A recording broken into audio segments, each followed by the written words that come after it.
I think we're live. Then I guess we're live. If you think so, I guess so. Yeah, I'm pro-life, so Well, there you go. So it's good to be live. Good to be alive. That's right. That's right. So I'm Michael Crone. And I'm Mike Hargadon. And coming around the bend is I'm Peter Shinn. And we are the hosts of Pro-Life Unity Radio from on the broadcast radio when we could get there in 2009 and 2010, and a few Blog Talk Radio broadcasts after that, who have come back together because one of the people that worked with us and several others are awaiting over a decade-long sentencing for their pro-life activities. And the one that I'm talking about is Jonathan Darnell, who worked with Pro-Life Unity for a few years back in the days when we were working there. And I had the opportunity to talk to Jonathan some on the phone. And if you guys are okay with starting there, I'll just start with Go for it. Telling the story, then bringing out my inner Jonathan Darnell and saying as well as I can, what he wants known from his situation, what he wants to say about it. So for anyone who is unaware, there are several people. There are 9 awaiting sentencing in Washington, D.C. for a rescue back in 2020. A rescue basically means attempting to stop. I feel like I'm incriminating the situation more than was actually true, because they basically just entered an abortion facility, and then they were around, in my understanding. Some of them were in the way, some of them were not, but and I don't even know if they proved that any of them were in the way or what they were doing. I think, let me read it. This is from Catholic News Agency. Mm-hmm. And this was released on September 15th, 2023. 3 pro-life activists who took part in October 22 rescue in Washington, D.C. abortion facility were each found guilty of felonies that could land them up to 11 years in prison and fines as much as $350,000. The verdict follows a separate trial in which 5 other pro-life activists were also found guilty. The activists, 74-year-old Joan Bell, 73-year-old Jean Marshall, and 41-year-old Jonathan Darnell, were indicted on felony conspiracy against rights and violating the Federal Freedom of Access to Clinic Entrances Act, also known as the FACE Act. The FACE Act increased penalties for people who accost or obstruct women who are seeking abortion at clinics or pregnancy resource centers, which pregnancy resource center, right, abortion facility, whatever. I mean, it certainly doesn't protect women from trying to have their babies, right? It only protects women from killing their babies, right, or helps women. As far as I know, it has not been used in protection of pro-life pregnancy resource centers, some of which have come under attack in recent years. Right. Although the way it's written, it could be. So that's the prosecutorial discretion of our current administration. That's right. According to the Department of Justice, the 3 activists engaged in a conspiracy to create a blockade of an abortion clinic. The DOJ claims that Bell and Marshall were among a group of activists who forcefully entered the abortion clinic and blockaded 2 doors with their bodies, furniture, chains, and ropes. The DOJ adds that Darnell remained outside of the abortion facility, but live streamed the group's activism on social media. According to the DOJ, Marshall and Bell traveled to Washington, D.C. area to meet with Darnell and others to participate in the protest, which was directed by another activist. Joan Bell's children were in the audience, shaking and crying. Burnett Patel, a pro-life activist who did not partake in the rescue, told CNA. Joan took off her red shirt to reveal a bright yellow shirt with the words pro-life written on it, Patel said. Jonathan gave a wave before being escorted out. Jean Marshall brought a doctor's note saying she was scheduled for a hip replacement, but the judge refused to keep her under house arrest and all were taken away. Chris Bell, Joan's husband, teared up as he went to his car. a hearing is yet to be announced. So this was before the sentencing. 5 other activists who engaged in the demonstration were found guilty of a felony charge of conspiracy against rights and violating the FACE Act. Those activists are also awaiting sentencing, and another activist pleaded guilty and did not take his case to trial. And by pleading guilty and just saying, hey, I did it, yeah, they gave him a mild sentence. He'll probably be out in a few months at the most and done with it. So if you apologize and that's a problem with the American justice system in general. Mm-hmm. Is there's like a penalty for using your right to trial. Yeah, right. But, and I have read elsewhere there was, I believe it's someone different but it could be this person who as part of a plea deal cooperated and testified against the others. And I read that they got 10 months.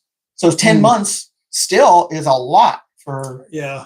Well, there was that other lady, Miss Davis, who was actually, she wasn't charged and she turned state's evidence. But this is like one of the first times I've been aware of that. So yeah. Yeah.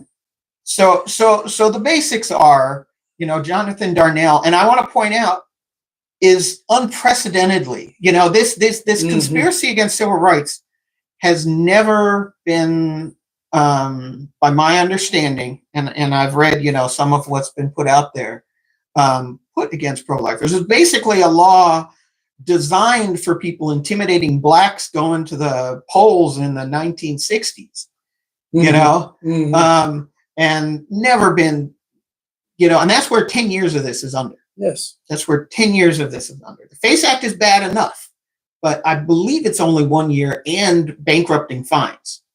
Bankrupting, maybe even civil penalties. What, 250,000 for FACE, 350,000 for the civil rights yes. one. Yeah. So that's the background. That's the background. That they are all awaiting sentencing. And now let me put on sort of my inner Jonathan Darnell to try and pass on as well as I can what he had to say about it. And one way to look at this is just as one more example of government overreach. But Jonathan wouldn't like us to see it that way. Yes, here's what happened. So this rescue happened in 2020. In 2022, that they came in the middle of the night. I don't know if it's FBI, but some other sort of law enforcement showed up, guns blazing at his place, and at least the place of Lauren Hardy. I think maybe some of the others at some point, later, either that day or at the same time. Guns blazing, everything like all, handcuffs and all that. Mm-hmm. To his house, held him for 12 or more hours, all of them. And they had gotten a grand jury to indict them under the FACE Act and under the Conspiracy Act, which of course is unprecedented. Now, getting a little bit out of my Jonathan and responding to this already. This is just intimidation. There's zero reasonable chance that these people were going to put up some sort of violent resistance. Right. I cannot believe that the FBI thought that this was necessary.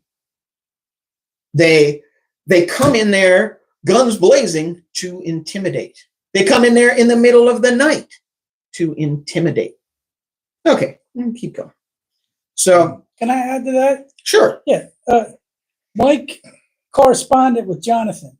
And in his correspondence back, Jonathan did mention, find me a lawyer to pursue a civil suit against the pro-abortion thugs who assaulted in March of 2022, and the DC government refuses to prosecute. So Jonathan, who is a very open and accepts the fact that there may be penalties, has a real nut pick with these people who raided his house. Just throw that in. Yeah, I'm not even sure if that's who he's referring to, but Yeah. Because that's happened to me, just like sidewalk counsel. Mhm. So I don't even know, but it could be. Yeah. I didn't get more clarification if he's even referring to that. So it could even be another thing, or it could be these people. But it's not just an example of government overreach. I mean, Jonathan wants people to respond to this, not with fear, but with zeal, because defying the government is going to be necessary. But Abortion has been around for several decades, and without defying the government, we're not going to get rid of it. I want to make a point on that, is that we saw what defying the government in a methods using radical terrorist actions looked like, right, over the COVID summers, especially the one summer where it was all across the nation. They were burning down buildings and many people were murdered, and Summer of love. and so their version of defying the government are called peaceful protests. And then those of us who actually engage in real peaceful protests, we're the ones who are rounded up and thrown in jail for extended periods of time. And it's just, the irony of this is ridiculous. I mean, here we are, we're trying to save babies from being brutally slaughtered in the womb, and here they are brutally slaughtering. Absolutely. Although that's me, not the inner Jonathan. We didn't get into that. Yeah. Yeah. Absolutely. There is me again, but I imagine with quite confidence that he would agree with this part. There's a two-tier justice system. Now, when he right says now. zeal, do you have any expansion on what he means by that? Yeah. Like people that can look at what he's doing. Some people have sent him like prayers and sympathy and all that. And he's like, well, that's not nothing, I guess. But what people need to be doing is, if they can, they need to be doing more of what he's doing. The rescue movement needs to grow. And I want to point out that the Garland 9 is the name for the people who were convicted at trial, who pled not guilty for the rescue in Washington, D.C. in October 2020. There are, by Jonathan's count, 22 people that he was aware of in various states, in various locations, that are running into troubles now for rescues. So that's one thing. But even, like, say you're a college student, you just let people know that you're pro-life, and there's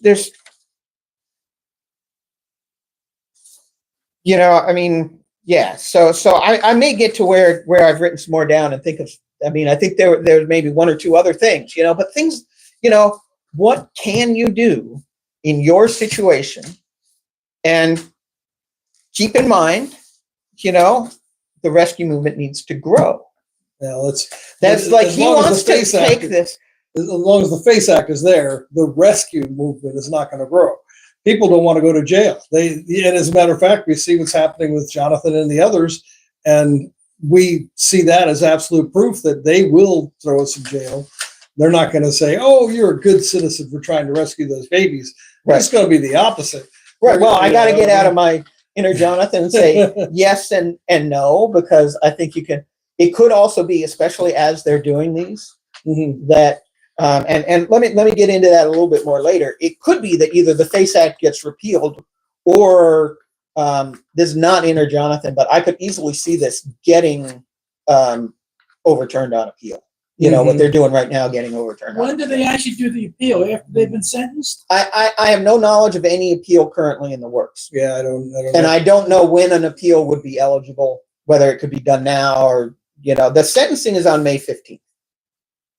Do me a favor, since I don't have the camera flipped, just take a look at it real quick and from the other side and see if it's still counting. It should be in the upper right, showing that it's still active. Upper right. Oh, yeah. Well, it's in the center, but it says live 14 minutes, 51 seconds right Excellent. now. All right. Yeah. Okay. And one base, let me just start saying, the jury selection was hampered by this judge because they asked questions specifically as to whether or not they would rule so-called fairly with the whole premise of somebody coming into an abortion clinic.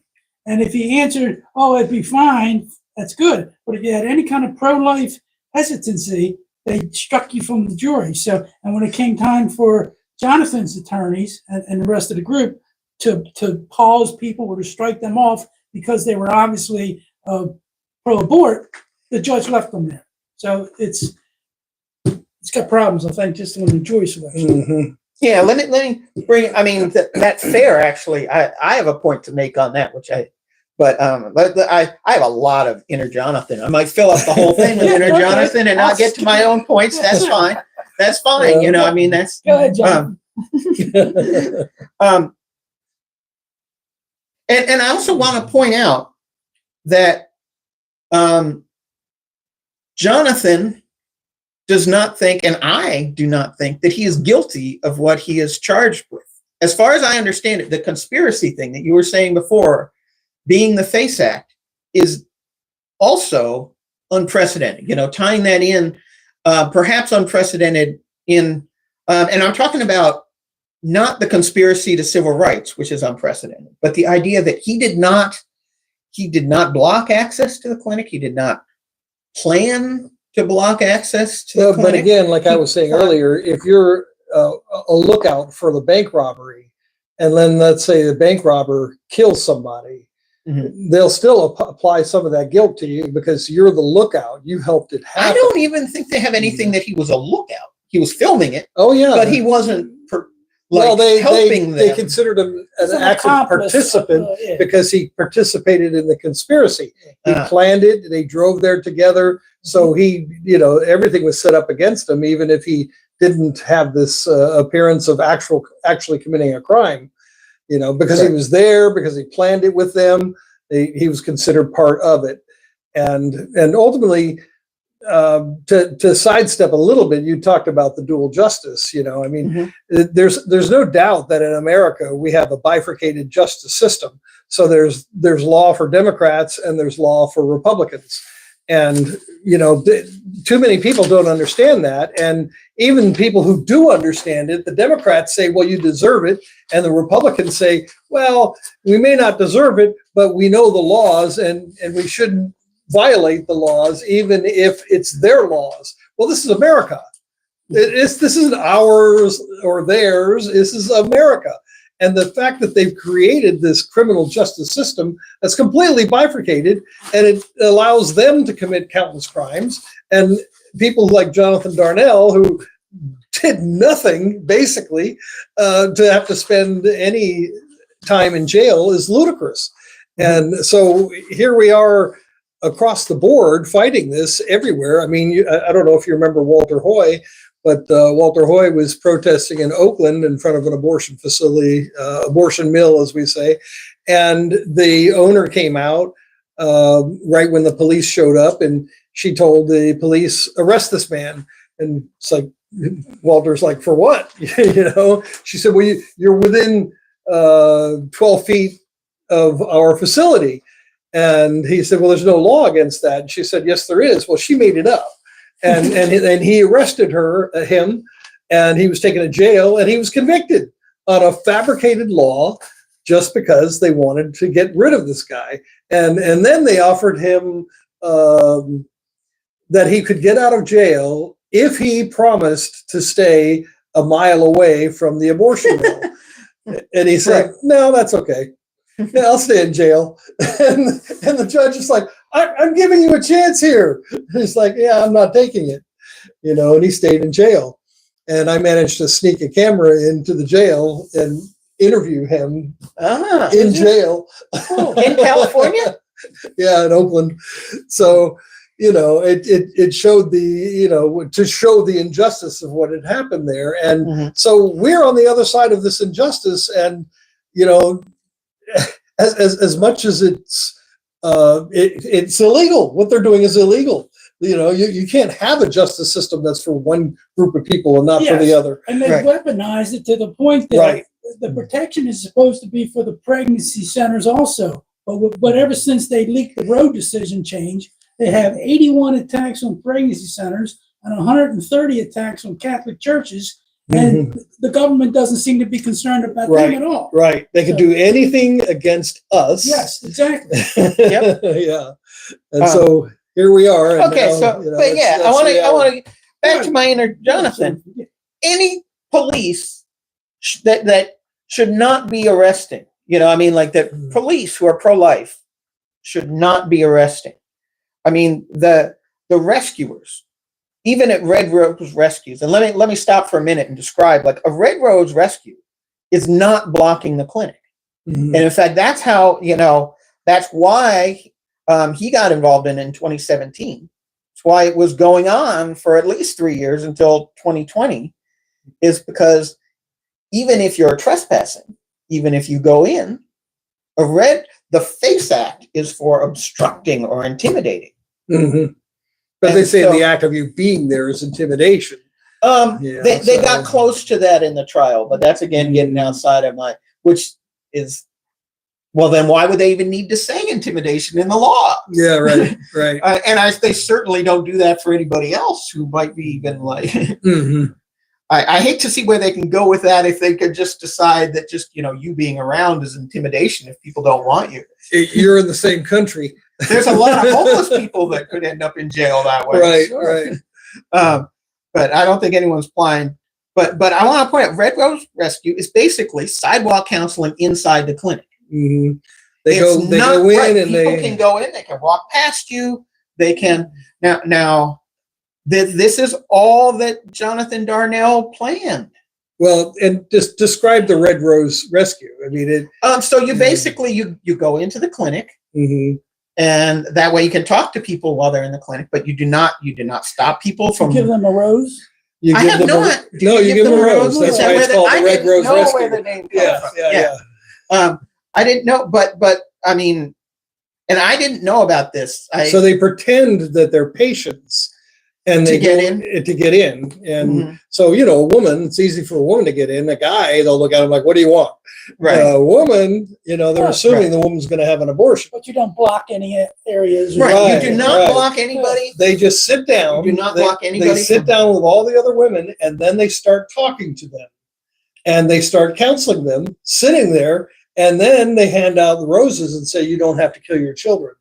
And it's very effective because they get this live audience, this captive audience, okay? And it's very powerful. You know, trying to do it, I mean, you know, sidewalk counseling, you've got 10 seconds from the time they hit a certain point until the time they reach the door, and whatever you can do. Now, Dick Retta, of course, he saved, 100 babies, you know, however many, in those 10 seconds, you know? But imagine what you would have, how it would be if you had that time inside the abortion mill itself, and it's quiet and you're talking to the women, and imagine how many women you could save. And that is threatening. That's high crimes and misdemeanor right there.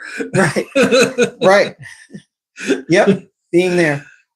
Again, before I get to my inner Jonathan and some of these that I've read, there was testimony from a woman who says she's Catholic that works at, maybe even runs the clinic involved. Did you see that? Yep. She says she's Catholic, and she testified that prayers can be threatening. Prayers can be what? Threatening. Prayers and hymns. Right. Because they were singing hymns and real loud, and it bothered the whole scene. Yeah. Because of the new triggered, phenomenon, people get triggered and they consider that violence. Yeah, we should probably find that quote before we get off the whole air, because that's in the whole thing. But any police officer should not arrest that the rescuers are doing the job that the police are refusing to do. Right. People back in the day, I mean, having the police do the job is an unusual thing of a time. That's my words. But, I mean, like back in the day, that was not what you could do. Mm-hmm. And people came physically to the aid of their neighbors. Yeah. And given that the police are refusing to the job, we need more people coming physically to the aid of their neighbors. Yeah. And so Jonathan's calling upon, the people writing him letters with prayers and whatnot to be sacrificial. that people are going to need to be sacrificial. I think, but I think he should take it to the next step. Is that he's right in the way that people should challenge this and how immoral, improper, and illegal what they're doing is. But we're talking about something. There's a provision for this already in place, the citizen's arrest. So citizens are allowed to arrest other people who are breaking the law. And the problem is that they made killing people a legal situation so that we can't do a citizen's arrest against them. But if we define it, if we say, no, I don't care what you say the law is. I don't care if you say rape is okay. Rape is not okay. And we're going to stand up against that.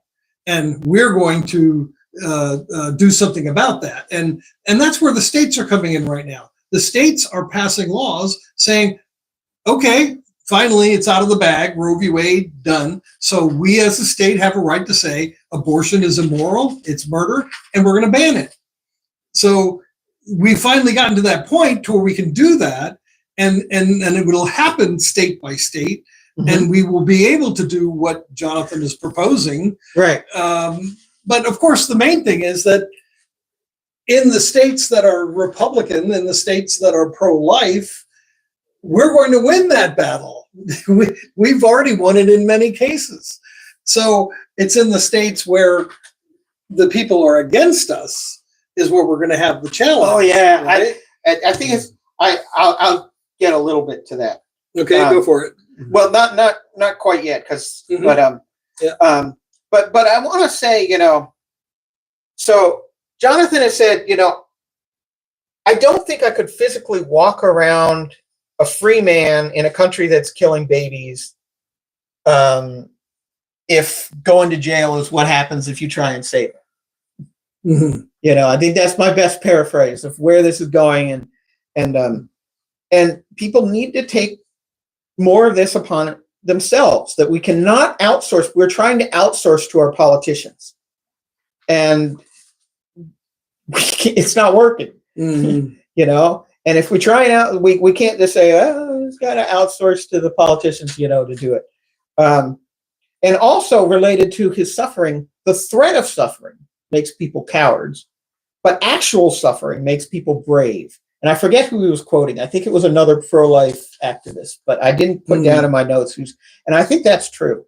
I've heard that before. This is again getting outside of the inner Jonathan. I've heard that about the London bombing in World War II. That it's like, rather than make people scared and run away, it's like it made people brave and resistant. And the problem is that most people leave themselves in the threat of suffering situation. And once they actually get, that's why we're shut down in America. Is everyone's scared because we know what the Democrats can do to us. Right, and the Democrats are making a point of showing that over the past, over the entire Biden administration, basically. Although it's not just, and I will point out, it's not just the Biden administration. As Jonathan pointed out, the FBI, who did show up to this rescue, the FBI that showed up was Trump's FBI. This was October 2020. Yeah, but they're Democrats. They're Democrat controlled. The FBI is Democrat controlled. The CIA, the IRS, the DOJ, everything in the government is all Democrat controlled. So it doesn't matter under whose administration it was, because Trump certainly didn't have any say over what it is they were doing. They didn't go to Trump and say, "Hey, we want to go do this to these people," because he'd say no, right? But they have control because it's the Democrats who control them, and they can. Well, I for one, Jonathan's like, whether it's Democrats or Republicans, this is why we can't outsource. But I, for one, think there are some Republicans who could take control. It's hard, but I hope, without knowing, that after the disaster of the first Trump administration, and this is me, to be clear, after the disaster of the first Trump administration, if there is a second one, and I think the best, without going long odds to some things that could happen, the best outcome in the foreseeable future as a Trump administration is that they realize that. And there are programs to be like, no, we have to put the bureaucracy in check from the get-go. I haven't. So maybe that'll work, but maybe not. You know, just throw this in real fast. I haven't talked to Jonathan for 8-10 years, but the one thing I remember about him, he was very matter of fact about if you believe it's a child, how can people just right? How are we just sitting how can you around? just take yourself out of the situation? And it was from his heart. So he struck me with that message. Yeah, and this is Jonathan stressed that the unborn need to completely rely on disinterested third parties. And even enslaved people had fellow slaves they might be able to work with and enough power to maybe escape. There was the unborn, the people that are supposed to be protecting them, their parents, the people who would normally come to their defense are the ones coming to do it. Well, let me say that years ago, there was a word I kept struggling because ever since I was a kid, I read the dictionary as a kid. That was my book, and so I became an expert at words. What word to use in certain places, and that I couldn't figure it out for the life of me. What was the word that we were missing? And of course, the word was outrage. And one day, and I'd been struggling with it for months and months, and then finally I heard it on TV or somewhere, and I was like, there it is, outrage. And so that's the thing, is that if we have that outrage, if we see, it's the line between yes, it's wrong, we agree, and outrage, damn it, you're going to do something about it.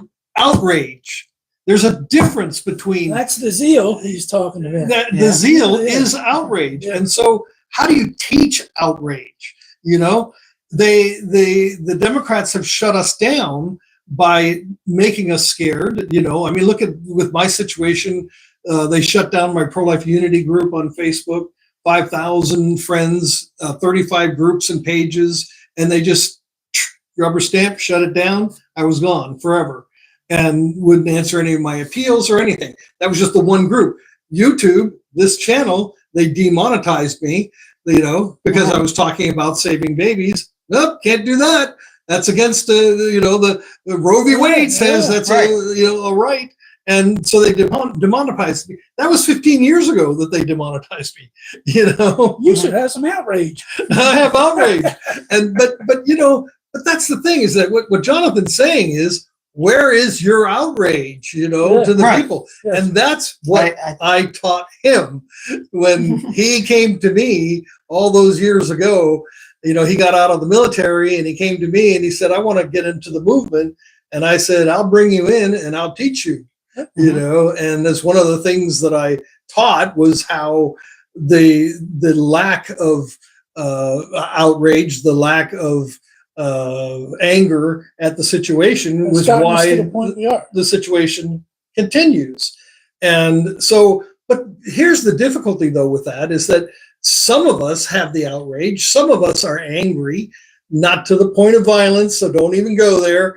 They'll think of anything to try to take us down, but it's not everyone, and it's not most, it's some.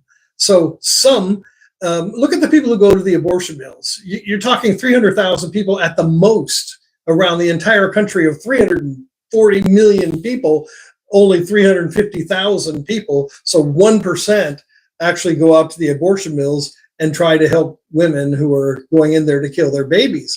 So there's not even enough outrage to get people to come out and pray in front of an abortion mill. Not even sidewalk council. Just come and pray in front of the abortion bill. That's all. I got my kid's soccer game. I got, because there's no outrage. And so how do we overcome that, And certainly there will be the William Wilberforce type moments, where people have to be brought to it, like he did with the ship, when he had the ship go right next to the slave ship, and people were like, oh my God, what's that smell?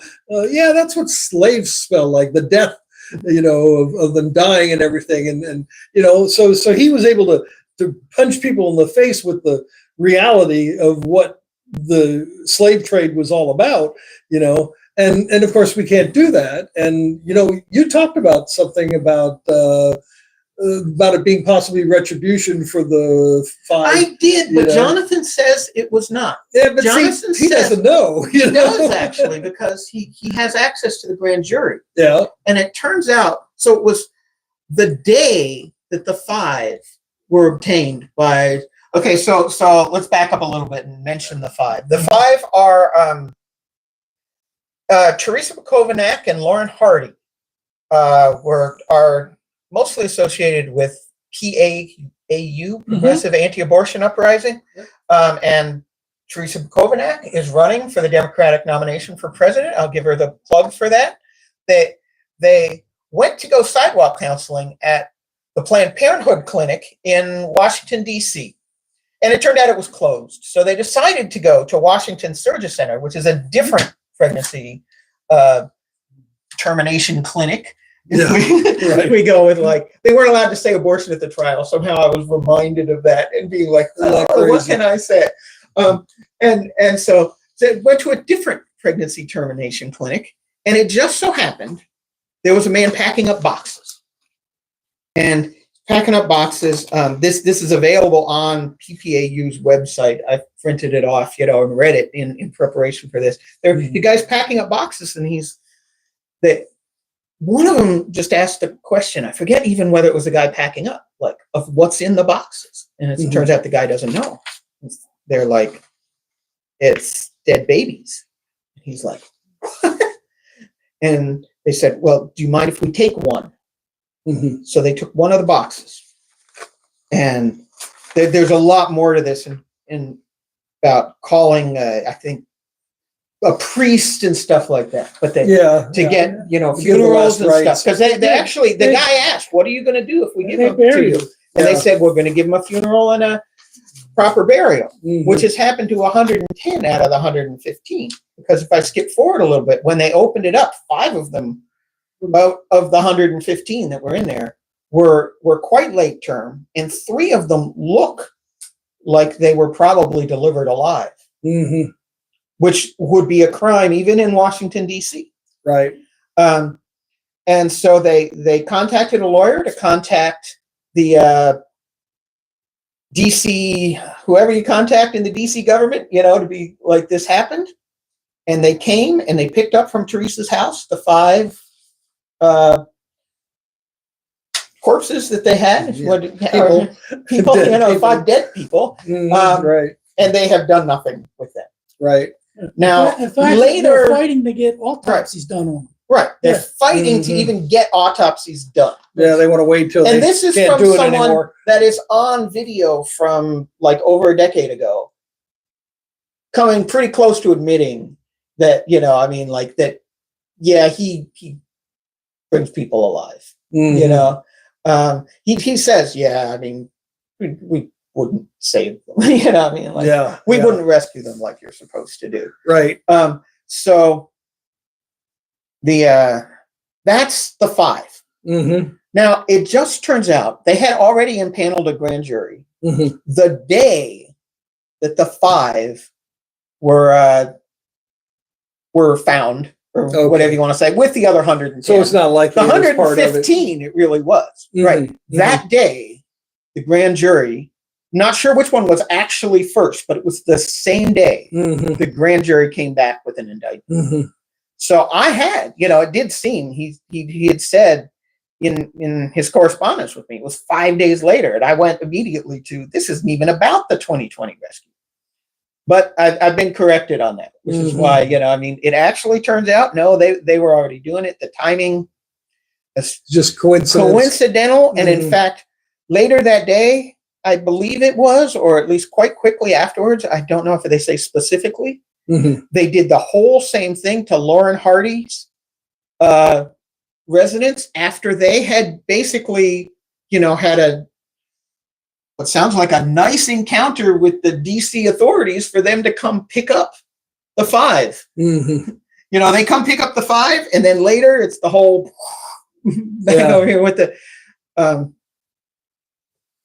So it seems like it was coincidence and in a sense, perhaps luck of timing.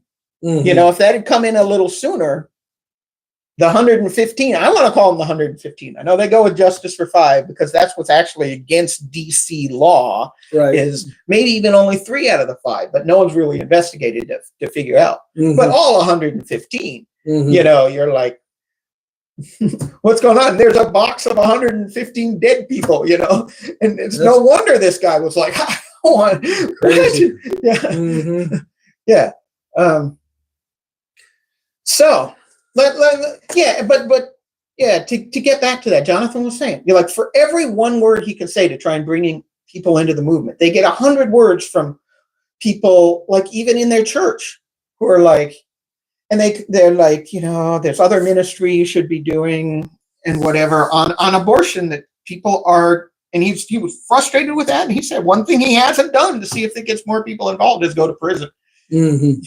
You know, so maybe that, even though it wasn't intended, will end up working for him. And it's,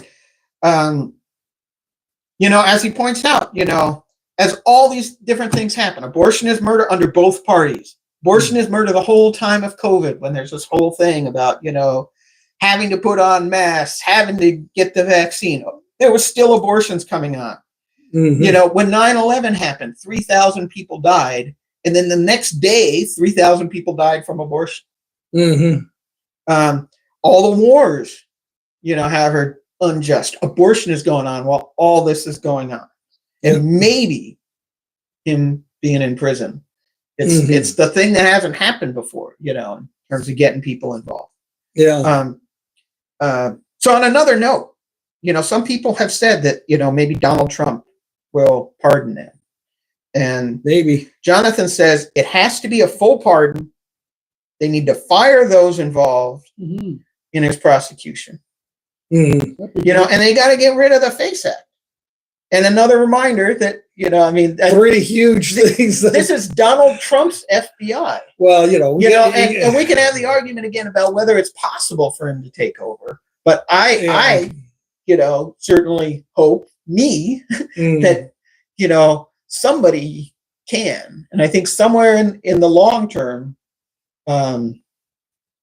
either someone will have to. I suppose we could get more into that. And I'll bring up one of the websites. Smashtheface.life Mhm.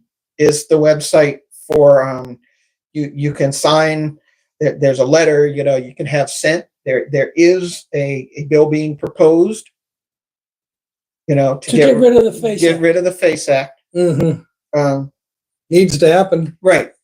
And this, again, you know, this should not be a one-off. The rescue movement needs to grow. Mhm. You know, not just like this one time. And another thing is what's something that someone could do is right now, even in the pro-life states, there are people getting abortion pills. Jonathan said that's still not illegal. I'm not sure if it's legal or if it's just not They have to enforced. pass laws against it. So Yeah. Well, I don't know if you have to pass a law. The physical act of an abortion is, of course, illegal in the states that have passed the laws against them. And I would assume that should mean pills that cause should abortions. But whether or not, you know, it's not being enforced.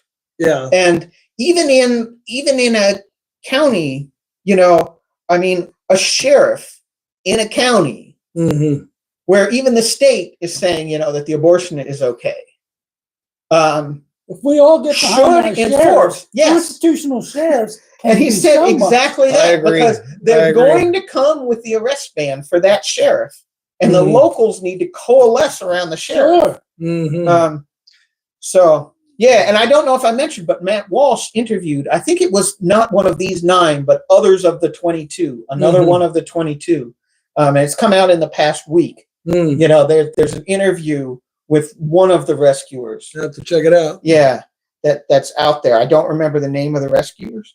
And he pointed out that you don't need to wait for the Supreme Court. Joe Biden just recently canceled this Jonathan's example, California student debt, in defiance of the Supreme Court. Right. And Jonathan says, you know, as president, he is not required to follow the Supreme Court. Now, there's a different reason. it's illegal for him to be doing this, but he's responsible to the voters. Yeah, but Not, I mean, that is part of our checks and balances. That's part of our republic. The reason we have a Supreme Court and a Congress is to check the president. Well, I guess I have to say, I'm just being my inner Jonathan here. I can't really get into a debate.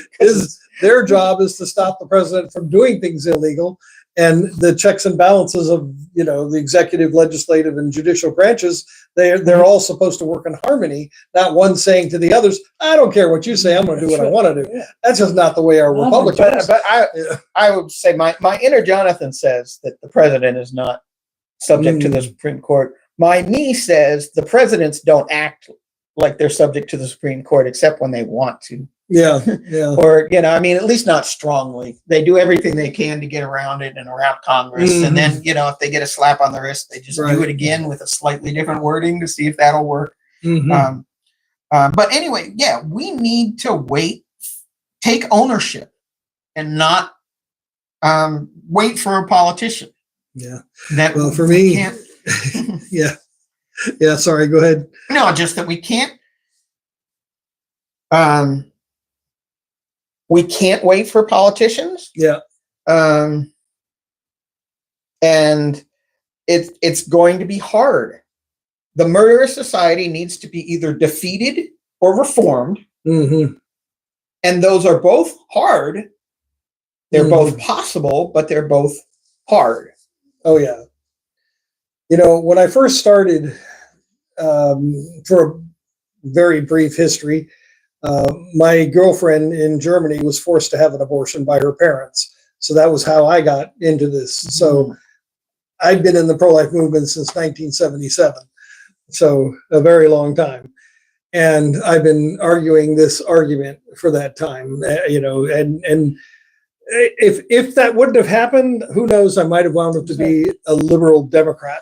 But because that happened, it made me recognize those lines, and I could never be on the side of people who are arguing for the intentional killing of someone else as if that's a good thing. So because they did that to my child, to me, to my girlfriend, that had an effect on me that would last the rest of my life.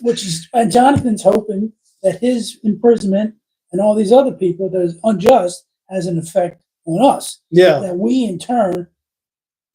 Yeah. Right. Yeah. Right. Certainly. Right. Right.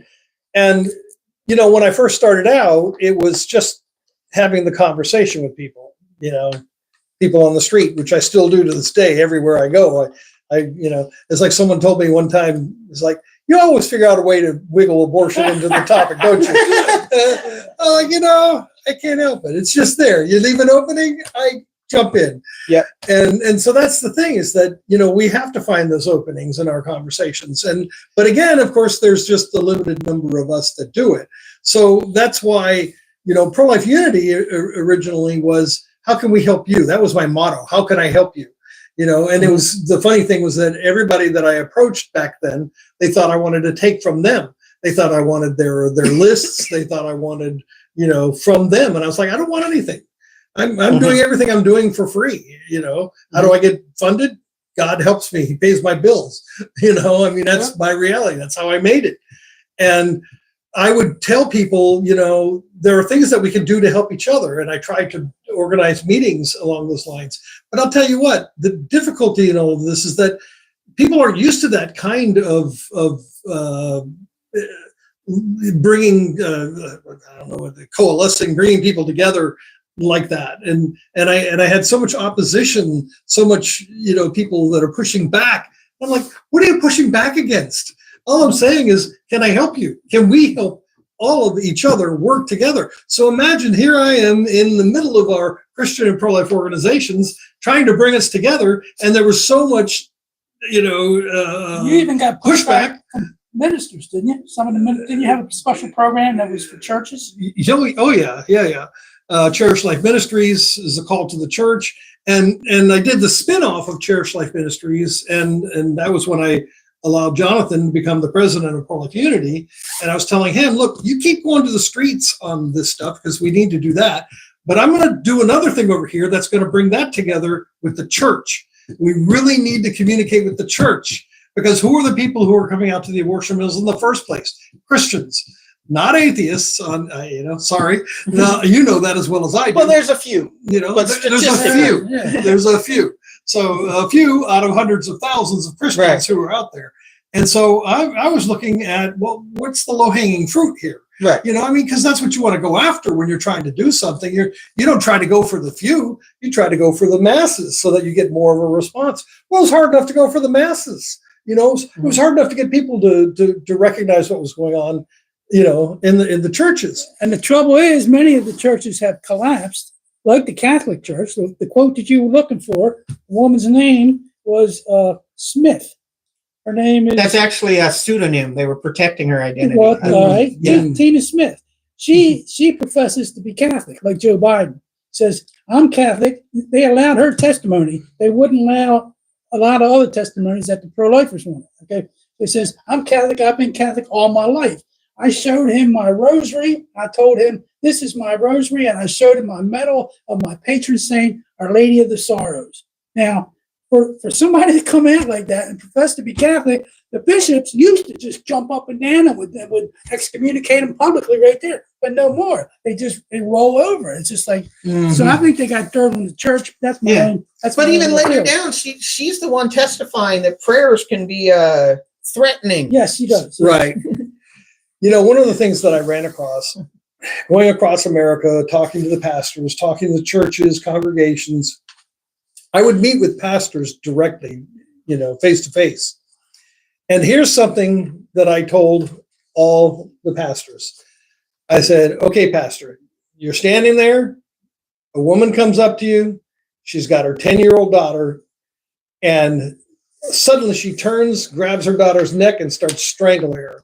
She's turning different colors, blue, green, purple. She's dying. She's dying. I said, pastor, do you A, leap out and save that daughter's life? Do you B, form a committee? Or do you C, say a prayer? And I said, I would hope that you would say a prayer and leap out to save that daughter's life. But the problem is that people are forming committees and they're saying prayers, but they're not doing anything to save the baby's life. And that's, believe me, when you confront a pastor or priest with that kind of analogy, with that kind of, reality. this is real. Yeah. I know I'm sitting in front of them and I'm telling them, and I know I'm slapping them upside the head with a fish. Sure. Right. But that's what needs to happen. Yes. We need to get them to realize that if they're not doing that, they're participating in the killing. Yeah. So that's how important this is. And that's what Jonathan's trying to bring home, is that if this is really important, then what are we really doing about it? And so what does it mean to us? And is our fear greater? And unfortunately, the answer to that is yes. I mean, I know to me it is. I know darn well if I go up and I protest in ways like, that would be more confrontational. I know they'll research me. They'll take me out. They'll take me out. Maybe not physically, but certainly, everything else. They can close our bank accounts. They can do everything that they want to do to us, and we have no recourse because of this bifurcated system. And if there's one thing that Trump can do, Trump, you could turn this around in this justice system in America. You can make it so that our Department of Justice is actually the Department of Justice, not just the Department of Democrat-controlled justice. That's nauseating. It's irritating. Those of us who've been out on the sidewalk counseling bit for years, we know what it's like when the cops come. They're coming to challenge us. They're not coming to arrest the people who are killing the babies. They're coming to challenge us. Years ago, there was this woman. She was standing in front of the abortion mill, and she had one foot out on the street and the other foot on the sidewalk, and she had a sign. And the curve was in a way that cars didn't.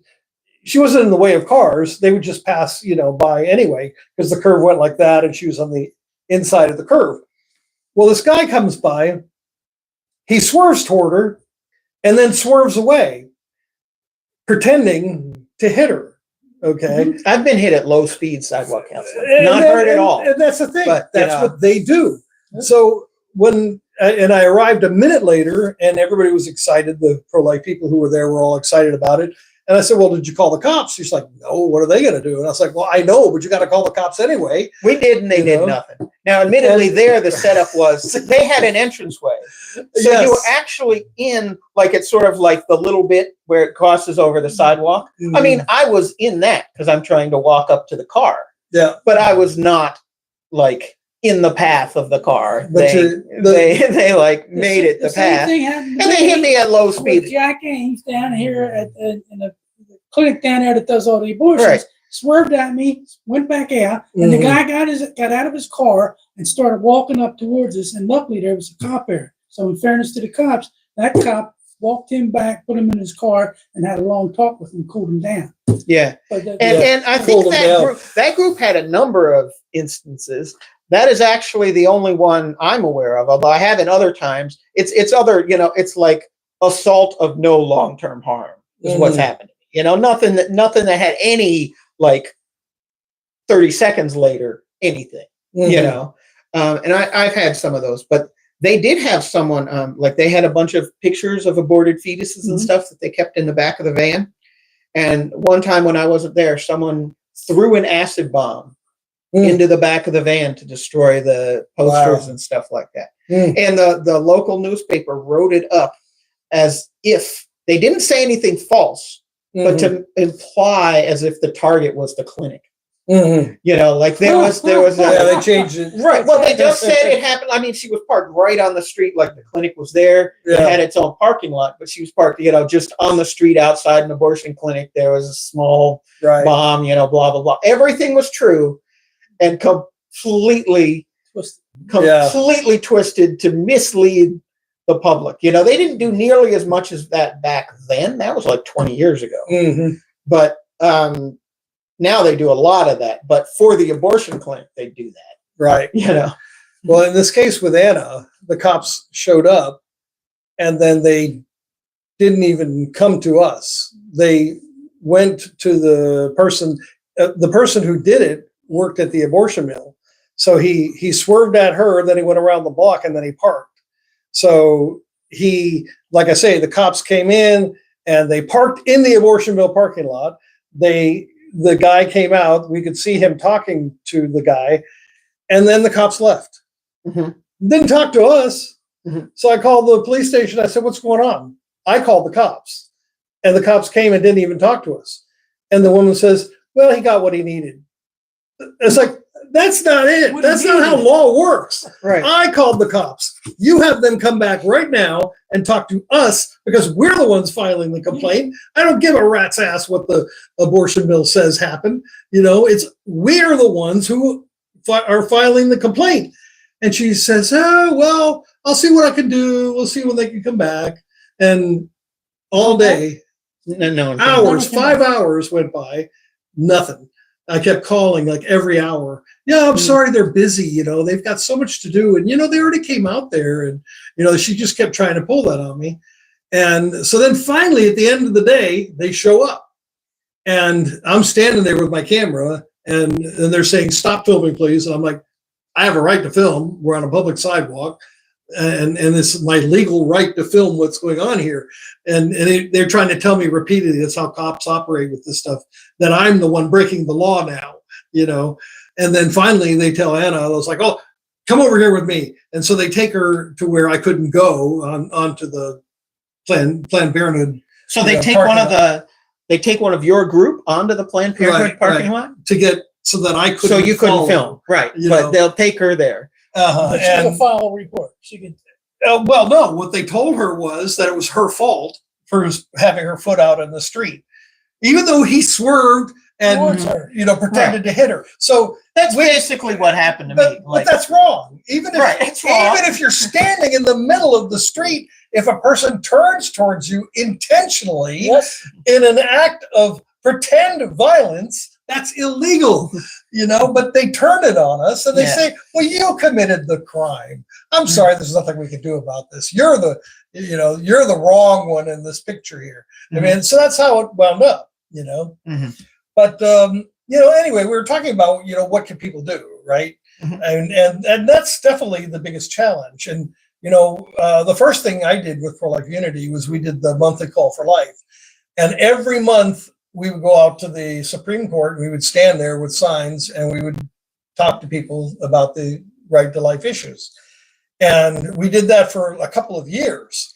I advertised it. I talked to other organizations, and reality was no one else wanted to do it. I had one guy that come out, and when he found out it was just me and my wife and my daughter, he's kind of like, oh my God, I'm going to be arrested. He really had that attitude, and he didn't want to come anymore because he was afraid that the cops were going to find out who he was standing in front of the Supreme Court and that he would be arrested. And if people were that afraid then, think of how people are now. Right. So, this is what we're up against. So what we're saying is that, I get it. I know you're scared. Everybody who wants to do something is scared. But there's things that we can do anyway, and we can pay attention to what's happening. We can contact our representatives. We can ask them to change the laws. We have had successes. The fact that now, I will say, for all the years prior to Roe v. Wade being overturned, I said that would be the worst thing that could happen to us because it would go back to the states. And then we'd have 50 problems instead of one. I didn't say that. You said it. I said that. I know. Yeah. And that was because there's a man, Dr. Johnny Hunter, a black pastor who, passionate about this, made the point so eloquently. They didn't overturn the Dred Scott decision. That's still on the books. So they did pass an amendment to the Constitution. The Congress passed a law protecting blacks and other people. So Congress passed a law. And so the Supreme Court didn't have to change its decision.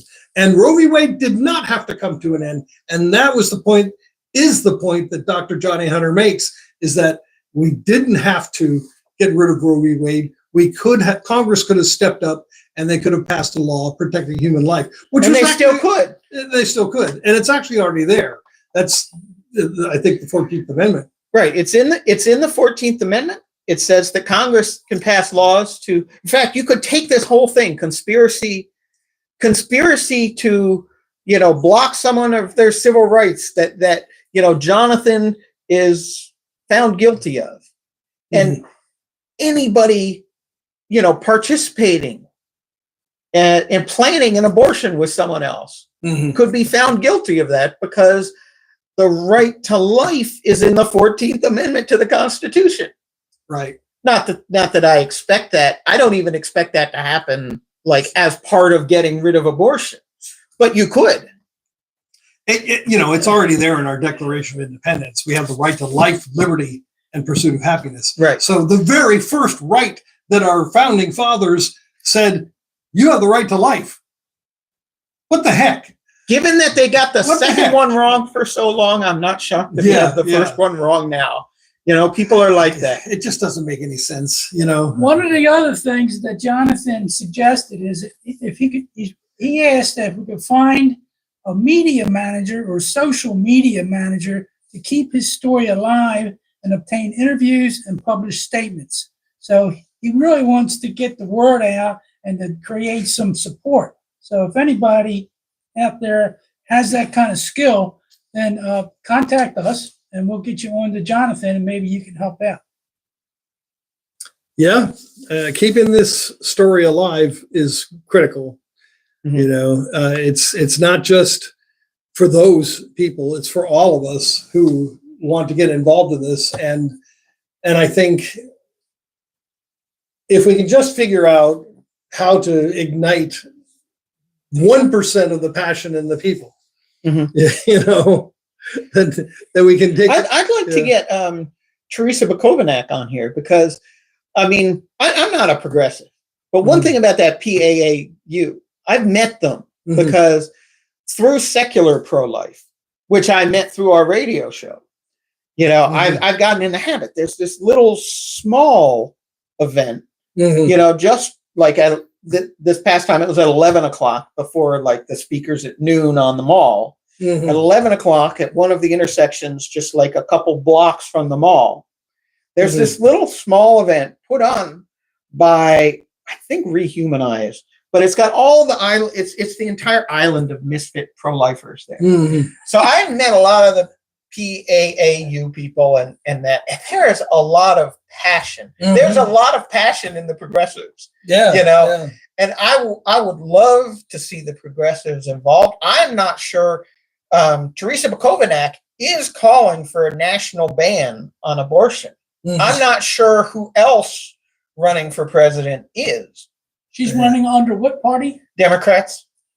She's wrong. She's on Democratic. She's running as a Democrat. And Great position. Yeah. I love it. Stand where with what you believe. Yeah. And I mean, if we had the opportunity to find her and get together again, I would love to be talking to her. Check it out. Yeah. Years ago, someone asked me, back in the days when it seemed completely impossible, someone asked me if we were going to end Roe v. Wade. And I just immediately said, yeah. And she's like, in our lifetime? And I said, oh, yeah. Mm. And that was like 10, 15 years ago. It was way before. And I knew that, and I told her, I said, God can do anything. I see, that's my belief. God can do anything. And God can end abortion. And if it's what he wants to happen, it's going to happen. And it's going to happen because of folks like us. Everyone, all of us who are stepping up, all of us who say it's time. It doesn't matter if it's today or 20 years from now. It's time. It's time to end abortion. It's time to end the killing of 1 million. It's only 1 million. I say only 1 million people in America every year. It's 43 million plus around the world every year that are killed by abortion. That's a staggering number of people. Billions of people, being killed over the years by abortion. I mean, the mathematician in me is already doing the math. Think about 20 some years. 20 years is a billion people. Yeah. That's stunning. And I know people say, oh, there's too many people in the world already. Okay, so are you going to be the one to take the suicide pill? I mean, if there's too many people, well, why do you get to decide that other people should die so that you can live? I mean, the old saying is that some may die so that others can live, but it's implying that we're taking a stand and dying for the other people. Right, not that we're killing. We're killing people. So that others may live. They're saying it's the other way around. Yeah, some of you got to die so that we can live. Craziness. Yeah. Well, what can we say here to strengthen this? Well, I don't know. Yeah, I don't know. Another thing related to this for me is what happens. Like, I've wondered for a long time about what happens if I end up on a jury. Mm-hmm. I have actually, the only time I got called for jury duty, my sort of car and tent life thing ended up getting me out of it. Because I was touring around too much for them. They just sort of gave up on me. Yeah. Like I couldn't officially get a third exemption or whatever, but they were just like, I'll let the judge know your situation. I got nothing. Plus, my residence is a very small town where everything's going to be very local, and we'll, barring something that somehow gets transferred completely unexpectedly. I mean, like it's just all going to be very local stuff. Yeah. Although even that could be deceptive because. But every single trial now on the jury, you don't know that exculpatory stuff to the defense wasn't just like not presented to you. In fact, I highlighted this is just an example. I mean, I hear stories of this happening all the time, and I don't even know a term for it that I could Google it well. But right in Jonathan Darnell's case, hidden in an article that's actually titled Second DC Fake Sack Trial Sees Explosive Closing Arguments in Courtroom. It's just about the closing arguments. But hidden in there, there was a social media post that the defense lawyer was trying to reference in his closing argument, which clearly indicated that Darnell's intention to be nonviolent during the course of the rescue, Mhm. on October 22, in 2020. It was not allowed into the trial.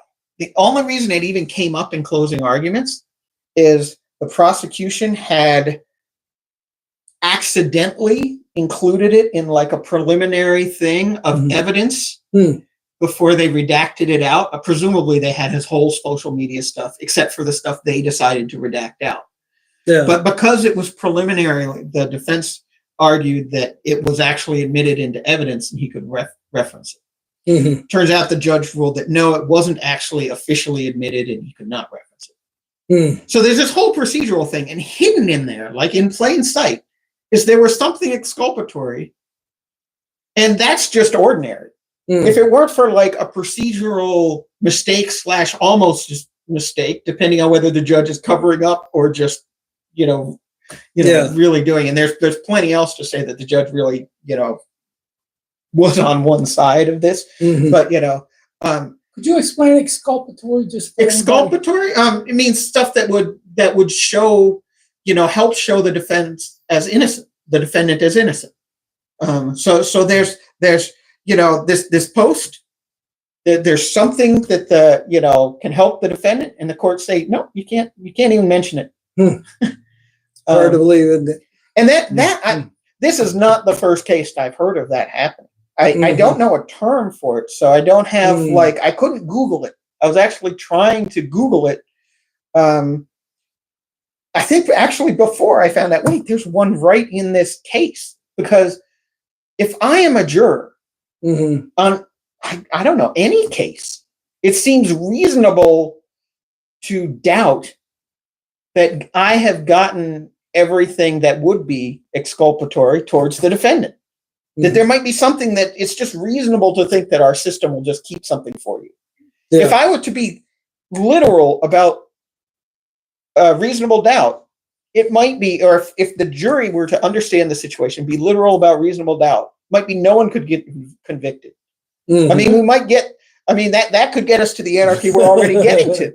Yeah, I was thinking But they have same corrupted thing. the system Right. so much Right. that it is reasonable to think, I don't care what I've actually heard. Mhm.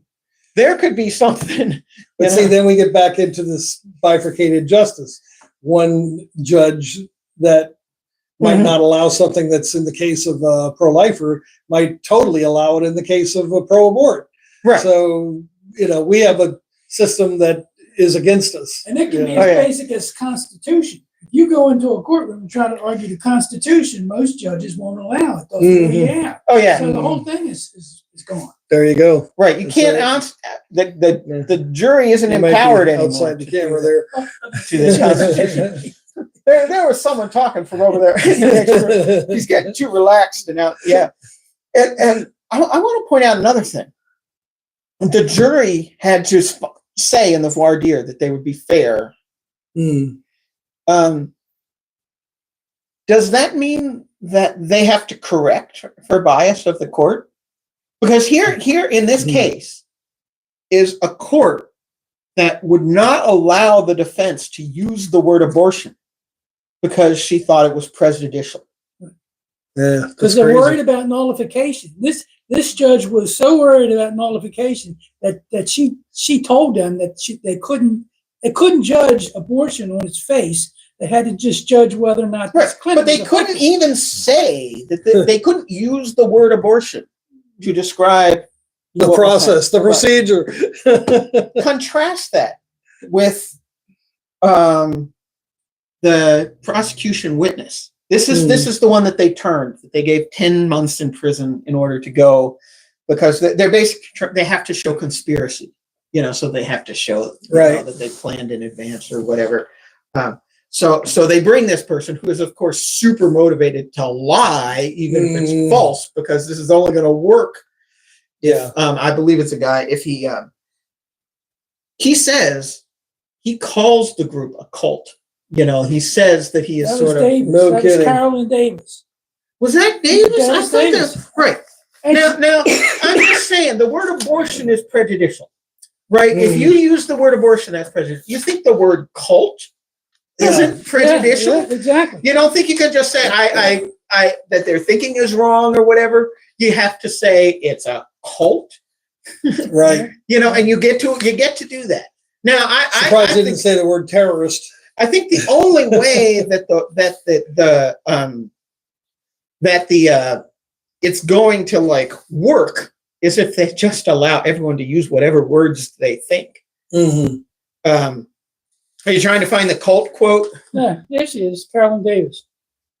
She was president. The DOJ threatened Davis with conspiracy charge, and then that's when she rolled. Oh, okay. Yeah, Carolyn Davis. I Yeah. guess that is her name. Yeah, that's when. Okay. Yeah.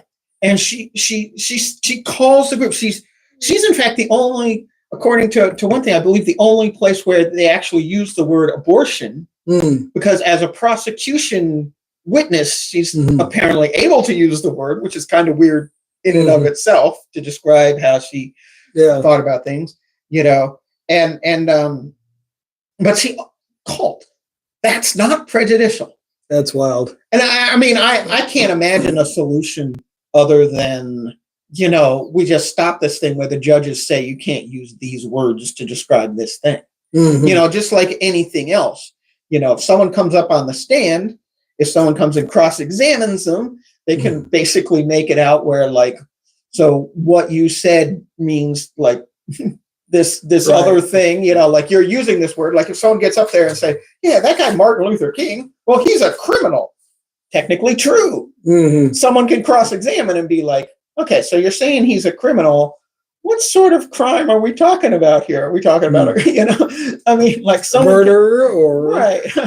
Like what or protesting, right? And so if someone is trying to, discredit a witness and you try and control the words, it's never going to be fair. So is the jury? They signed on that they would be fair, and in fact, I think they signed on that they would be fair because some of them are phrased, and I don't know if this is true, but I understand some of them have to be phrased where they only ask, "Can you XYZ?" Not "Will you XYZ?"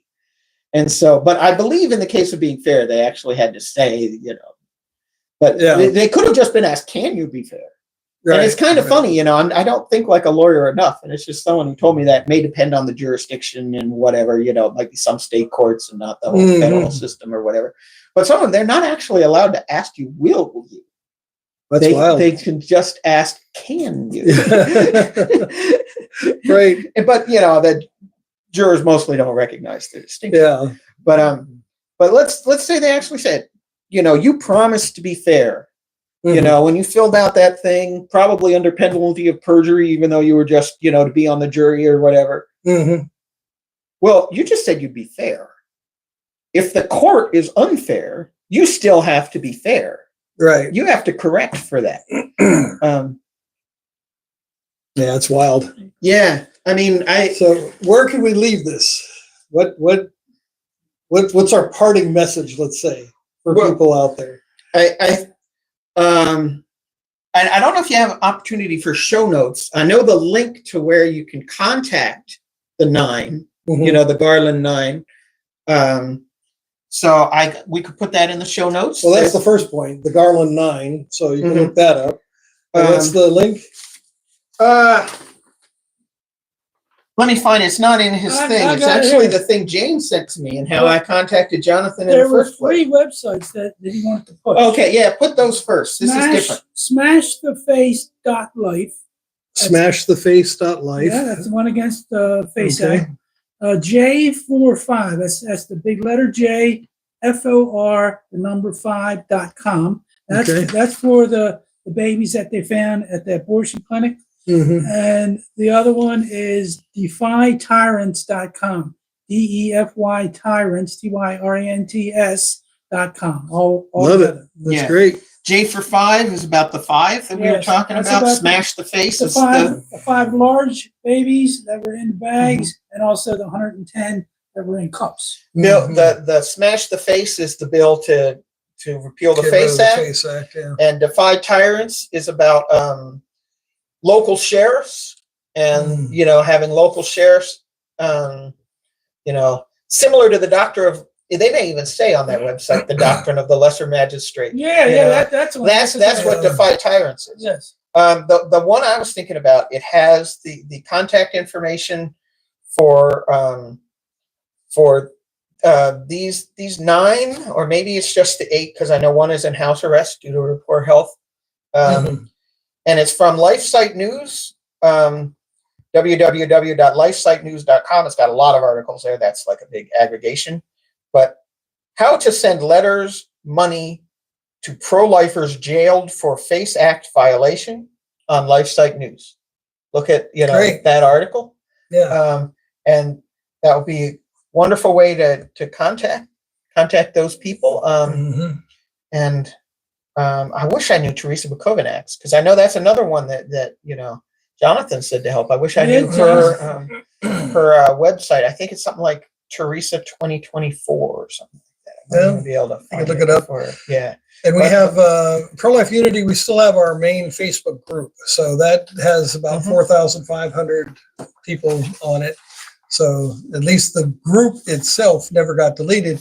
And that was because I had the group under my personal name instead of under Pro-Life Unity. Back when everything under Pro-Life Unity was deleted, I had the group under my name. I knew it was there because I actually posted there. So that's our most active. I mean, prolifeunity.com is still there, but the website needs to be fixed.